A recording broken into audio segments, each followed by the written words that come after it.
Ce mardi-là, du haut des coteaux de la vallée de la Seine, le quartier de la Coudray s'était presque fait oublier, caché à demi derrière les épaisses frondaisons et les années d'exclusion.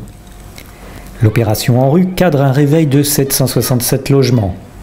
Dans le chantier, les grandes barres disparaissent, mais quelques rares bâtiments sont réhabilités. C'est le cas de cet immeuble, autrefois destiné aux enseignants de l'école Michel Fournier. Alors que le quartier fait peau neuve, l'immeuble qui interroge et concentre les regards aujourd'hui se dote quant à lui d'une double peau. L'atelier de la Seine et les deux architectes, Alexandre Andréassian et Lionel Pénisson, sont concepteurs du projet, et c'est ce dernier qui présente l'opération. D'emblée, on s'est positionné dans la candidature en n'adoptant pas le système classique d'isolation par l'extérieur, c'est-à-dire en enveloppant tout le bâtiment, y compris les balcons, avec un isolant. Parce qu'on s'est aperçu que ça réduisait, si on isolait, si on voulait avoir une performance thermique, la performance thermique demandée, il fallait qu'on isole les balcons et donc on réduisait la profondeur des balcons. Ça obligeait donc à un linéaire d'isolant qui était considérable, qui doublait quasiment la surface de la façade. Et donc plutôt que d'investir l'argent dans cet isolant, on a privilégié en fait une solution double peau, voilà.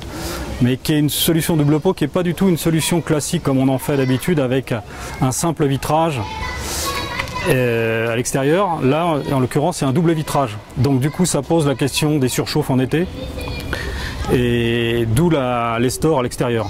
Voilà. Donc, et c'est là que ça se complique parce que pour commander les stores, il faut que ça soit fait de façon automatique, intelligente. Là, avec les stores à l'extérieur, on arrive à la fois à combiner les questions de confort d'été et les questions de confort d'hiver. C'est-à-dire que les stores se baissent en été, l'orientation même des lames varie selon l'orientation, puisque là on est dans un cas de figure qui est finalement un cas de figure presque idéal. On n'a pas de masque d'immeuble en face, on est orienté est, sud et ouest, et donc il fallait que les lames puissent s'incliner différemment selon qu'on était à l'est ou à l'ouest, parce que lorsque le soleil est bas le matin ou l'après-midi, si vous avez les lames qui restent horizontales, le soleil passe quand même. Et par contre au sud, vous pouvez les avoir horizontales parce que avec l'angle solaire, vous pouvez du coup préserver la vue vers l'extérieur. Voilà. On fait un test de résistance. De toute façon, les gens pourront, même si le système est piloté, ils pourront le chanter et prendre la main dessus. Alors, on va le faire fermer totalement. Il va se fermer automatiquement. Ouais, il va se fermer tout seul. Tac. On est encore actuellement dans une phase de mise au point parce qu'en fait les algorithmes qui ont été mis au point, ils ne prennent pas en compte à la fois la possibilité d'automatiser en fonction de l'ensoleillement et que les gens puissent prendre la main sur les stores. En fait, les concepteurs de tous ces programmes domotiques n'ont pas imaginé ces solutions-là.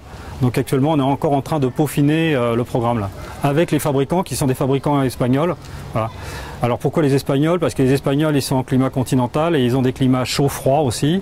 Et donc ils ont de longue date mis au point ce type de système. Bien que là, ce soit un système allemand, qui est un peu plus performant et plus esthétique que le produit espagnol qu'on avait imaginé initialement.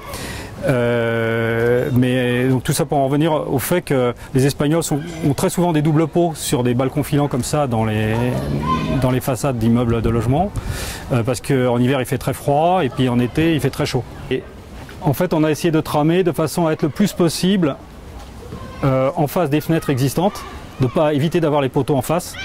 Et le problème c'est qu'on ne peut pas s'appuyer directement sur les balcons existants, puisqu'il faudrait pour ça faire des vérifications structurelles. Et donc la structure est indépendante. La charpente métallique qui reçoit les menuiseries en bois est totalement indépendante des balcons existants. Ça c'est très important. Et des menuiseries en bois dans de l'acier, c'est compliqué parce qu'il y a des questions de dilatation thermique différentielle. Et donc il a fallu qu'on réfléchisse de façon très pointue sur la liaison entre la structure de la charpente existante et les menuiseries qui venaient s'inscrire dans la grille de la charpente. Le choix de la couleur, c'est fait comment? Non, alors le choix de la couleur, pareil, on était encore une fois dans une configuration un peu idéale, puisque quand on arrive vers le bâtiment, derrière on a toute la lisière de la forêt, la frondaison d'arbres, Et donc on voulait que le bâtiment se fonde dans le paysage. Donc on a choisi des couleurs qui étaient plutôt jaune-vert. Alors pourquoi jaune? En fait, lorsqu'il y a une ombre portée sur les stores, les lamelles jaunes, en fait on les perçoit plutôt verts. Sur les épris verts, on les aurait perçus plutôt sombres, marron foncé ou noir. Voilà. Donc ce qu'on voulait, c'est que on voulait que le bâtiment soit furtif, enfin dans son environnement qui s'intègre. Par ces innovations, le projet a été lauréat lors de l'appel à candidature Réhabilitation durable session 4 de l'ADEME et a reçu l'attribution du label Cercal, Patrimoine, Habitat et Environnement. Un symbole important et prometteur dans un quartier où la plupart des bâtiments n'auront finalement pas eu 50 ans de vie.